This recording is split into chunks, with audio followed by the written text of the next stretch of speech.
What's up guys, Landon here from Full-Time Filmmaker with my assistant Parker, and in this video we're going to be comparing the newly announced Sony A7S III to the newly released Canon R5, and we'll be throwing in our current go-to workhorse, the Canon 1DX Mark III, since many are asking us if one of these two will actually replace it. So over the past week we did some vigorous real-world testing to see how they would perform in different settings. Parker took all three of these cameras with him on a real estate shoot for a mix of indoor and outdoor lighting. Jake shot with them in all natural light for a fashion shoot, and I took them with me indoors to a fitness shoot. So you'll be seeing some of those clips throughout this video, showing how they compared in those situations. And at the end, we'll give you our overall thoughts for which camera each of us would choose as our main go-to camera. Now, we're going to be focusing on comparing mostly video specs and quality, not photography, as that would need to be its own long video. And we'll be testing over 20 different categories that we feel are important to consider as a video shooter. Obviously, each category isn't weighed the same, so please spare us in the comments saying that our comparison is unfair.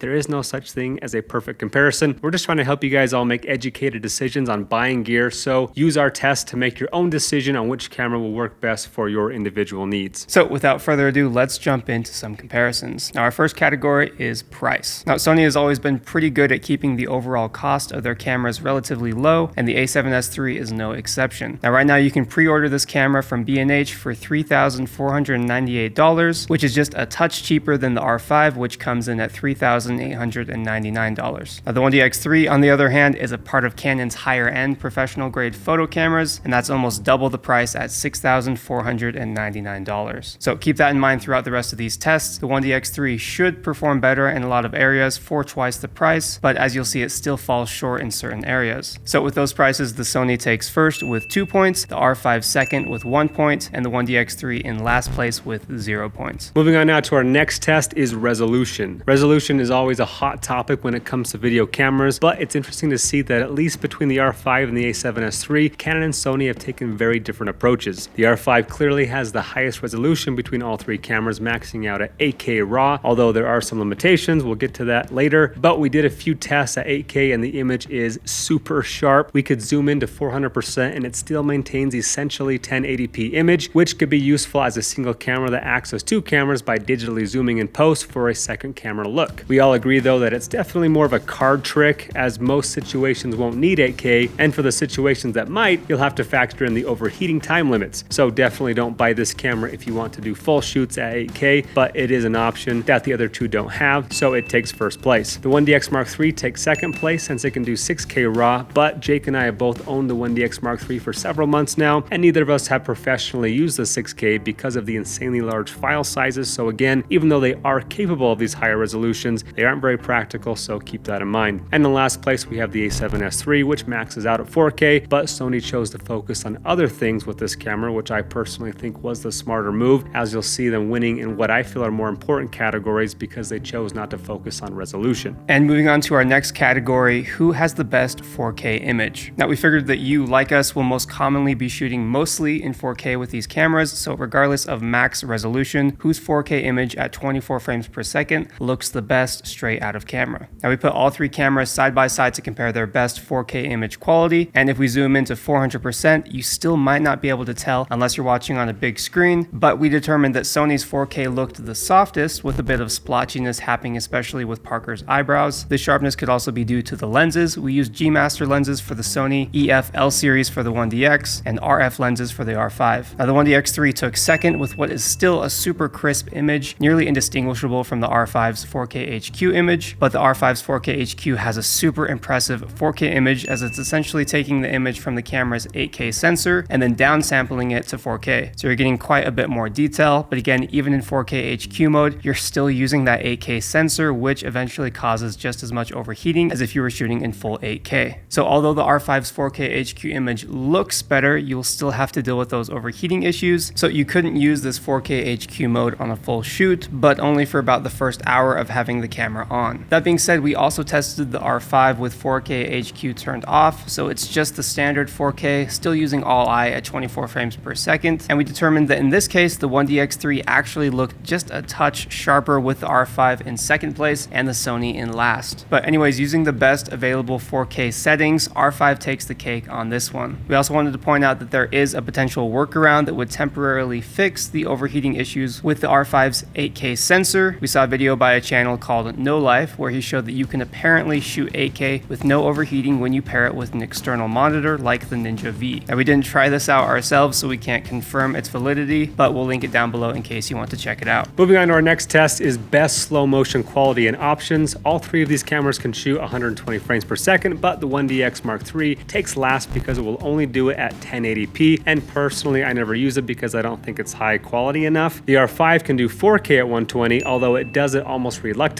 because it won't capture sound and it just spits out a 30 frame per second video file that already has been slowed down, and of course it will quickly overheat when doing 120 frames, so not even an option to use after around an hour of the camera being on. The A7S III wins this category by far with 422 10-bit 280 megabits per second 4K 120 frames per second with sound, and it looks incredible. Plus it'll also do 240 frames per second in 1080p, something we unfortunately couldn't test because it requires CF Express Type A cards, which won't be available for purchase until the camera comes out. And moving on to our next category is autofocus. Now, although the autofocus between the three performed pretty similarly, the 1DX3 clearly seemed to struggle the most. It wasn't quite as responsive as the other two when it came to actually grabbing the focus. Now, I thought the A7S III and the R5 worked equally as well, so we're going to call it a draw, which was actually quite surprising since Canon has ruled the autofocus realm for a long time. Now, Sony clearly listened to their customers and put a lot of work into this aspect to make it one of the best autofocus systems out there. Now, with that being said, picking between the R5 and the A7S III for autofocus, you can't go wrong with either one. Another shortcoming that Sony experienced in the past has been their color science. This is one of the biggest reasons I stay with Canon, is I think their colors look less artificial and more accurate than Sony's. One of the biggest downsides we found last year when we compared the A7 III to the 1DX2 was that the skin tones were a touch too yellow and blues turned out a bit too purple. This year, we all agree that yes, Sony has improved their color science, but we still think both Canons take the cake on this one, giving us slightly better skin tones, while Sony's is still showing just a bit more yellow and green depending on the environment that our subjects are in. Many times you won't really be able to tell a difference, especially in settings like this that are mostly grays and oranges, but green tint is really apparent on white walls like in this real estate clip. Compare it with the R5 and it stands out even more. Not getting perfect colors straight out of camera isn't the end of the world though. We found that fixing the green tint on the Sony by adding just a touch of magenta in post, so definitely not a deal breaker, just requires more manipulation in post rather than knowing your colors will be great straight out of camera. But again, to the untrained eye, in certain situations like studio settings, Sony has improved enough in this category that again, it's almost indistinguishable. But in my opinion, Canon still reigns supreme in the color realm. And our next category is bit depth. Now, overall, the 1DX3 gives us the best internal bit depth. At 5.5K, you can shoot 12-bit RAW all the way up to 60 frames per second. And the R5 comes in second here with 10-bit RAW while shooting at 8K, but only up to 30 frames per second. And the A7S III takes last here with internal 10-bit, all I, no RAW, unfortunately, but it is definitely worth mentioning that Sony has partnered up with Atomos to actually give you 16-bit RAW over HDMI. So if you pair it with one of Atomos's higher end monitors like the Atomos Neon, you'll be able to work with that 16-bit image. Otherwise, it'll be converted to 12-bit if you pair it with the Ninja V, for example. Now, we couldn't test this feature because it won't be available for another month or so, but this may be a pretty big deal for Sony, so keep that in mind. Up next, we have dynamic range. On paper, the A7S III is rocking an impressive 15 stops of dynamic range, while the other two are at just 12 stops each. We did compare the three and can confirm that Sony does have noticeably better dynamic range. As you can see when shooting in C-Log, the shadows are much darker on the Canon cameras. The Canons do hold up pretty well though. Jake ended up using the R5 for the majority of his shoot because he liked the way it handled shooting in hard light. Overall though, this is an area that Sony always shines in, so they take first, with the R5 taking second as it looks slightly better than the 1DX3, preserving the highlights just a tad better. Moving on to our next category is compression rates, file sizes, and editability. Now, looking over our footage, Sony's file sizes seem to be about half the size, which is great for saving on storage space. We were able to edit our 4K 10-bit footage in Premiere Pro with no lag whatsoever, which is crazy impressive. And the 1DX3 and the R5 performed roughly the same, giving us both just a few issues while trying to play back in Premiere. Now, generally, you'll want to use proxies when editing high-res footage like this, which will dramatically speed up your workflow. And moving on now to our next test is low light performance. We tested all three of these cameras at 4K 24 frames per second, 1/50th shutter speed at an ISO of 25,600, and comparing the images, it's no surprise that Sony takes the lead on this comparison with the least amount of noise. The 1DX Mark III is a bit more noisy, which you can see especially in our subject's face and in those shadows. Then finally the R5 R5 comes in last with a significant amount of noise. This is most likely due to the 45 megapixel 8K sensor. Typically, high resolution sensors will result in poor low light performance, and this was actually a big downside in my opinion, and a key reason why I would rather shoot on the 1DX3 over the R5 for things like real estate shoots, for example, where you have a low light room. Your image is just going to look a lot cleaner on the 1DX Mark III. But moving on now to our next category is body size. Now this is the biggest pro for the A7S III and the R5, as the 1DX Mark III is significantly bigger and heavier. Now if you want to get really technical, the A7S III wins this one just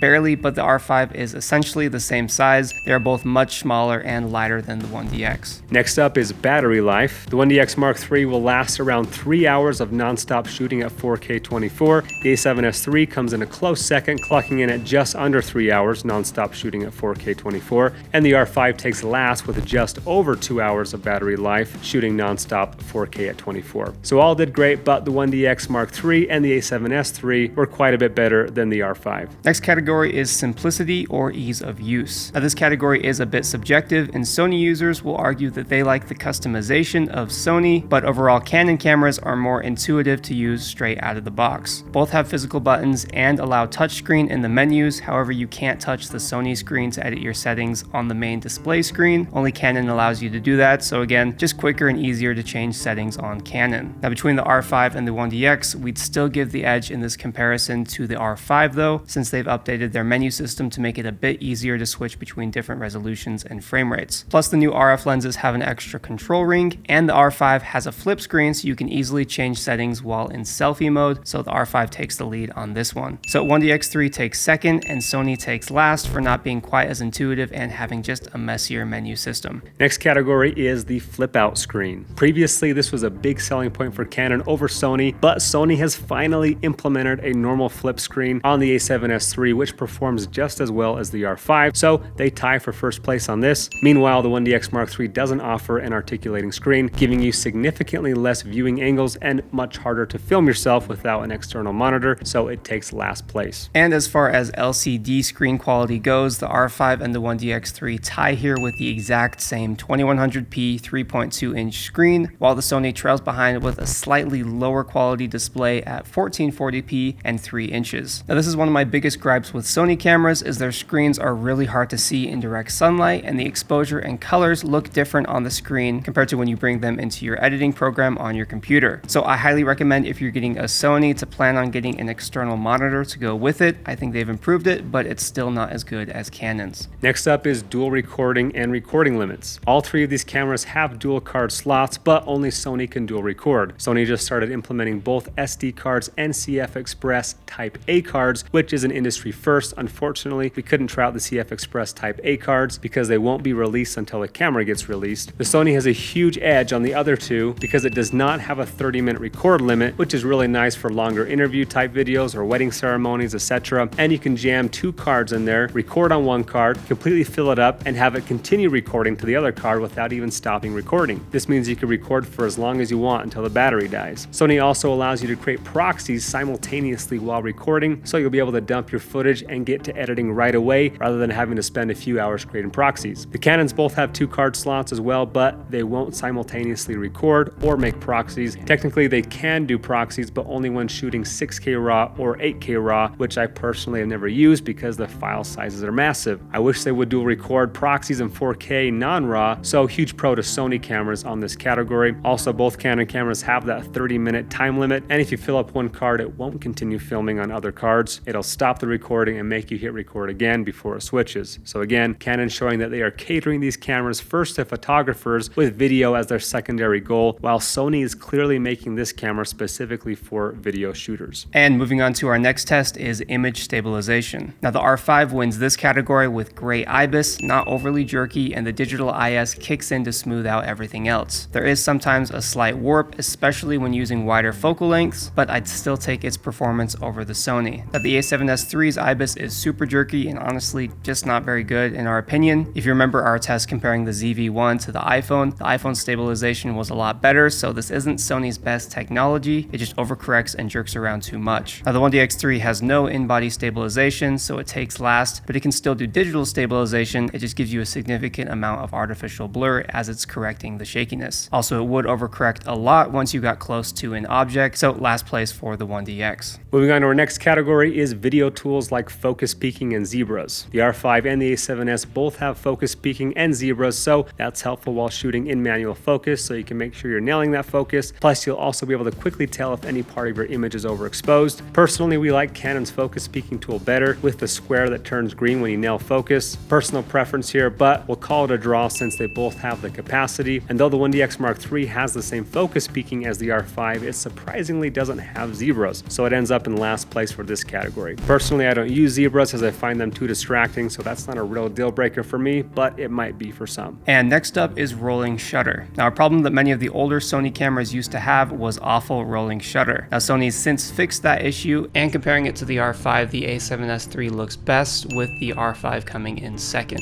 The 1DX3, on the other hand, has notoriously awful rolling shutter, as you can see by the dramatic curve of the light in this image, so it takes last place. Next category is accessory options and cost. Sony wins this category for having, in our opinion, the best accessories. Specifically, their hot shoe can transmit audio with external microphones so that you have cableless microphones, which is an awesome selling point and win for Sony in this category. As for cost of accessories, the Sony and the R5 both take SD cards and or a variation of CF Express, so you'll have to spend the same amount of money in memory cards, plus extra batteries and other accessories are equally expensive. The 1DX Mark III takes the same memory cards as the R5, but batteries cost about twice as much, and generally speaking, accessories are a bit more expensive since it's a bigger camera, so 1DX takes last here. Next category is lens options. Now, as many of you know, the lens is just as important as the camera body, and Canon is well known for its excellent lens choice. Now, they are going to give you a lot more lens options, and generally speaking, make higher quality lenses than Sony. Now, Sony is still great with their G Masters series, but having used G Masters versus RF and EF L series, we all like the Canon lenses better. So that being said, Sony takes third place in this category. The 1DX3 takes second place since it can only use Canon EF class, and the R5 takes first place because it uses the new RF line, which in our opinion are some of the highest quality and highest tech lenses Canon has made. Plus, you can use Canon's RF to EF adapter, which Canon has optimized so the EF lenses work just as efficiently as their native RF lenses. And you can use their adapters as a control ring or drop-in filters as well, so R5 wins this category.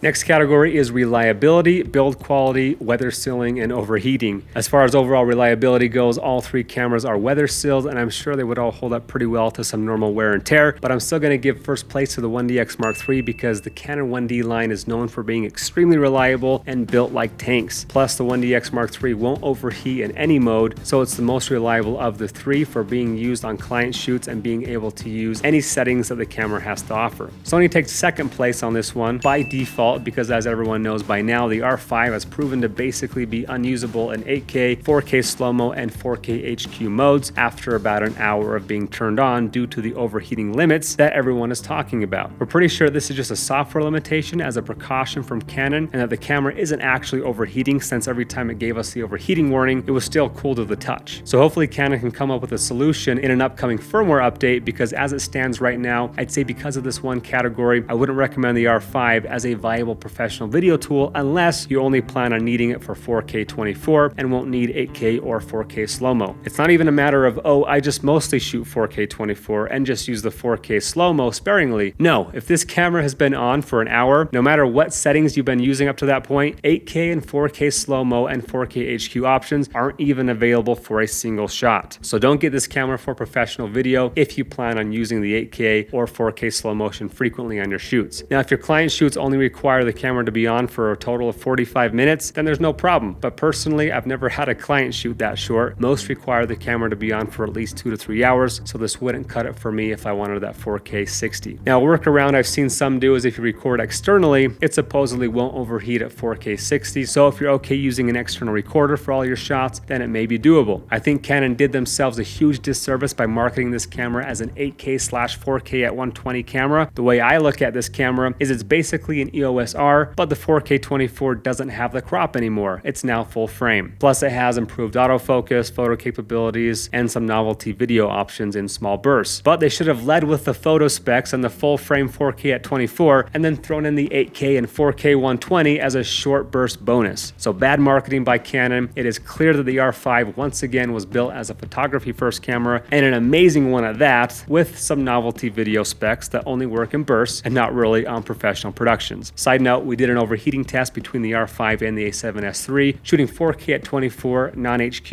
in direct sunlight at 90 degrees, and the Sony, when set to standard temperature control, only lasted about 20 minutes of recording before it overheated, at which point we switched the temperature capacity to high, and they both lasted over 2 hours without overheating, and then we stopped the test. So when Sony is set to high, we couldn't get it to overheat in extreme conditions, and the R5, when shooting 4K at 24 non-HQ, didn't overheat either. But moving into our last category is best photography camera. Now obviously this comparison is for video shooters, but most video creators want their cameras to be dual purpose so they can snap a quick thumbnail for their video or get some pictures for their Instagram. Now coming in first, no surprise, is the R5 with a whopping 44.8 megapixels and an image capture speed of 20 photos per second, the same speed as the 1DX3. And the 1DX3 takes second place with 20 megapixels, and then finally the Sony takes last with just 12 megapixels and a burst speed of only 10 photos per second. It's still going to get you by for most online use, but don't plan on shooting portraits with this and blowing up life-sized images. You're going to want a higher megapixel count than 12. Now Sony purposely kept the megapixel count low though, so they could focus on video specs like better low light performance. Okay, so there you have our tests. Hopefully that was insightful for you. Because the R5 lost the reliability category for overheating, that puts an asterisk next to a lot of its points. I'd personally put it in last on the list out of these three cameras for using on a professional shoot. And even though the 1DX took last, because it won in categories most important to me, it will remain as my main workhorse camera because the R5 just isn't reliable enough, and I need that 4K 60 for many of my shoots and don't want to have to use an external recorder, so the R5 isn't even an option as my main camera. I think it makes a great B cam for specific slow-mo or high-res shots, and personally I plan on using the R5 as my main photography camera, and we'll use it for 4K 24 situations like shooting talking heads and for behind-the-scenes videos, but for my client work, not reliable enough with the overheating limitations. As for the A7S III, I think for the price, it's the best camera on the market and rivals the 1DX in most categories despite being half the price. So value is through the roof. But the slightly worse colors, the worse LCD screen, the less intuitive controls for quickly changing settings, and worse reliability at times makes this camera not quite enough to convince me to switch. And let's be honest, one of the main reasons is because I'm tens of thousands of dollars deep into Canon glass, and though you can get an adapter to use EF glass on Sony bodies, the autofocus won't work as well with the adapter, and in fact, we couldn't even get the autofocus to work at all with Canon glass. Might just be that the camera is too new, but people looking to switch from Canon to Sony, it's definitely possible to use your Canon glass, but not ideal if you want that awesome autofocus speed. Now I've been a Canon user for a couple of years now, but I've never been so loyal to Canon that I wouldn't be willing to make the switch to a different camera system if it turned out to be better. I had some high hopes for the R5. It definitely has some pretty amazing bells and whistles, especially that 4K HQ and the 8K modes, but the fact that it would slowly lower the possible recording times as I was using it and then eventually get all the way down to 0 and give me an error message was kind of stressful. So I don't think I could use it on a professional level simply for that reason. It does have great 4K 24, and like Parker said, I could see myself using it as a B cam or just for interviews and quick tutorial videos, but for the types of videos that I make, it just wouldn't work. And the 1DX3 is still a tank and probably the most reliable out of the three. Some of the tech is a little bit dated compared to the other cameras, but it works well for the majority of situations. So if you bought the 1DX3 earlier this year and now you're regretting your purchase since these new cameras came out, honestly I wouldn't stress too much about it because you still have an excellent and very capable camera that'll last you for years and years. Now for me personally, I think the Sony absolutely knocked it out of the park with the A7S III. They took nearly all the shortcomings of their previous models and improved practically everything. So I'll most likely be putting in my pre-order for this camera as soon as we're done filming this video. The R5 and the 1DX3 are still great cameras, and just like the A7S III, they have their shortcomings, but for the type of work that I do, the A7S III would be my first pick. And the fact that 2/3 of our FTF students couldn't tell which was which in a blind test lets me know that if you didn't see them side by side, then you'd think they all look great. Which leads us to our ultimate consensus, and that is that it doesn't matter what you shoot with. Learn how to use what you already have to its fullest potential and stop wasting your time fighting on the internet about which is better. They're just different. Choose the one that ticks the most boxes for you and get out and start shooting, because far more important than the camera you shoot with is the skills behind the camera, which is why we put together Full-Time Filmmaker to teach you how to get the most out of any camera, Sony, Canon, Panasonic, iPhone, whatever, to help you start making professional videos sooner. If you'd like to learn more about our online film school, make sure to visit fulltimefilmmaker.com, or you can check out my free 1-hour filmmaking training where I reveal my top 10 secrets to achieving cinematic shots screenshots by clicking over here. But that's it for our showdown. Hopefully this video was helpful in helping you decide which camera is right for you. Snag one, anyone, and get out and start creating. Thanks for watching. Don't forget to subscribe, and if you have any further questions, please let us know.